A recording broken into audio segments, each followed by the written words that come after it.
दोस्तों, क्या आप बेरोजगार हैं और अपने लिए एक रोजगार की तलाश कर रहे हैं, या फिर आप कोई काम करते हैं और आप अपनी इनकम बढ़ाना चाहते हैं? यदि ऐसा है तो फिर मैं आपसे यही कहूँगा कि आप इस पूरी वीडियो को जरूर ध्यान से देखिएगा, क्योंकि मैं अपनी इस वीडियो में आपके लिए एक ऐसे रोजगार की जानकारी देने जा रहा हूँ जिसकी मदद से अगर आप चाहें तो आप इस व्यवसाय को पूर्णकालिक रोजगार के रूप में ले सकते हैं, या फिर एक पार्ट टाइम जॉब के रूप में भी इस व्यवसाय को कर सकते हैं। मुझे यकीन है कि आपको भारत की नंबर 1 जीवन बीमा कंपनी, जिसको कि भारतीय जीवन बीमा निगम के नाम से जाना जाता है, या फिर आप इसको LIC ऑफ इंडिया के नाम से भी जानते हैं, यह जो व्यवसाय है उससे संबंधित है। दोस्तों, आप भारतीय जीवन बीमा निगम में जुड़कर अभिकरण व्यवसाय शुरू कर सकते हैं। यह अभिकरण व्यवसाय न केवल आपके लिए एक उच्च इनकम का साधन बन सकता है, बल्कि आपकी एक प्रोफेशनल छवि का निर्माण भी आपके समाज में कर सकता है। दोस्तों, मुझे यह पूरा भरोसा है कि आप अपने क्षेत्र के अच्छे जीवन बीमा एजेंटों को जानते होंगे जो लंबे समय से LIC में अभिकरण व्यवसाय कर रहे हों। यदि आप ऐसे किसी अभिकर्ता को जानते हैं तो जरा विचार करके देखिए, वह अभिकर्ता आज से 10 साल पहले, 15 साल पहले उस अभिकर्ता की आर्थिक स्थिति कैसी थी और आज उसकी आर्थिक स्थिति कैसी है। कल समाज में उसकी पहचान कैसी थी और आज उसकी पहचान कैसी है। दोस्तों, यह आर्थिक स्थिति का बदलाव सिर्फ उस अभिकर्ता का नहीं हो सकता, आपका भी हो सकता है।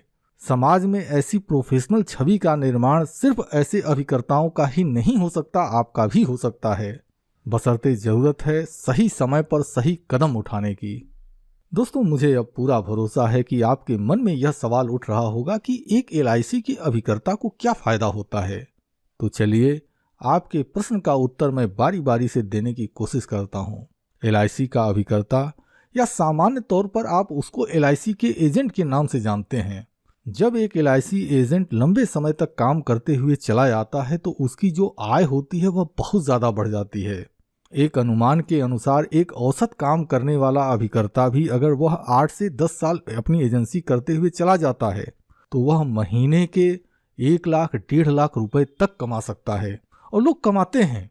बहुत सारे ऐसे LIC एजेंट भी हैं जो साल 2 साल अच्छा काम करके महीने का 40,000 50,000 रुपए बड़े आसानी से कमाई करते हैं।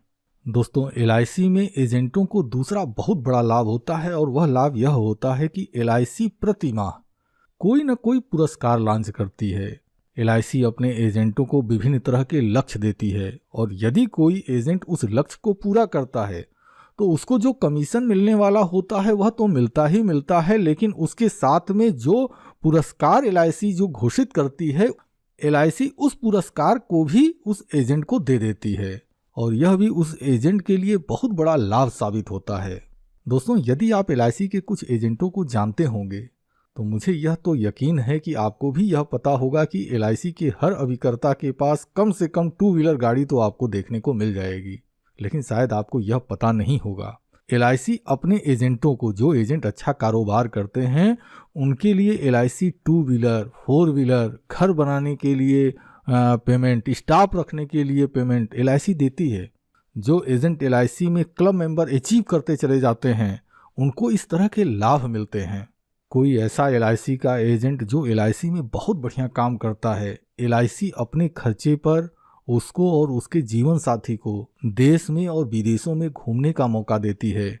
आने जाने का खर्च, वहाँ घूमने फिरने का खर्च, यह LIC की ओर से LIC भुगतान करती है।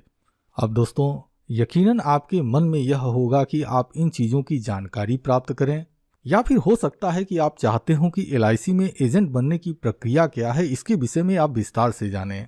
तो दोस्तों, इस समय आप गूगल मैप देख रहे हैं, और गूगल मैप में भादरा तहसील देखिए बिल्कुल बीच में दिखाई दे रहा है। अगर भादरा तहसील के चारों ओर, मतलब आप जहां पर रहते हैं वहां से भादरा तहसील के बीच की दूरी अगर 50 किलोमीटर के अंदर आती है तो फिर आप देखिए, इस समय स्क्रीन पर आपको आशुराम मोदी जी की कॉन्टैक्ट डिटेल दिखाई दे रही है। आप इनसे संपर्क कर सकते हैं।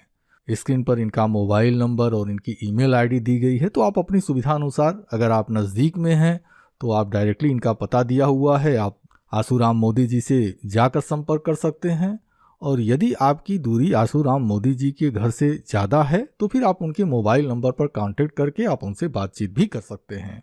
अच्छा दोस्तों देखिए, यहाँ पर ऐसा नहीं है कि जितनी लाभ मैंने आपको बताए LIC में उतना ही फायदा होता है। और भी दूसरी बहुत ऐसी बातें हैं जो आपके व्यवसाय के लिए आपको प्रभावित कर सकती हैं। जैसे में मान लीजिए आप कहीं कोई व्यवसाय करते हैं या कहीं कोई जॉब करते हैं, तो वहाँ पर काम करने की एक निश्चित समय सीमा होती है और वह जो समय सीमा होती है उसमें आप प्रतिबंधित होते हैं, आपको वहाँ पर उतने समय तक उपस्थित रहना पड़ता है।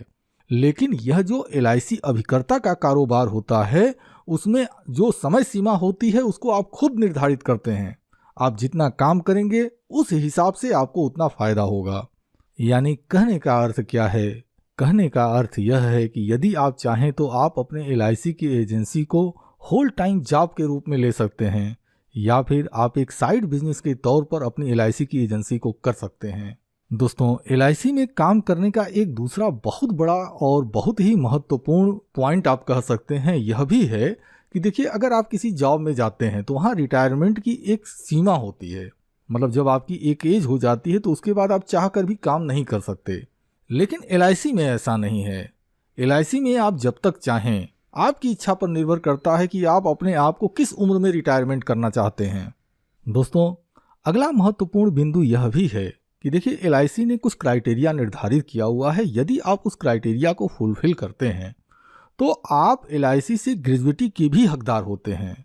यानी कि LIC में न केवल आपको कमीशन मिलता है और न केवल दूसरे लाभ मिलते हैं, बल्कि जो क्राइटेरिया LIC ने निर्धारित किया हुआ है, यदि आप उस क्राइटेरिया को फुलफिल करते हैं तो आप ग्रेजुएटी के भी हकदार बनते हैं।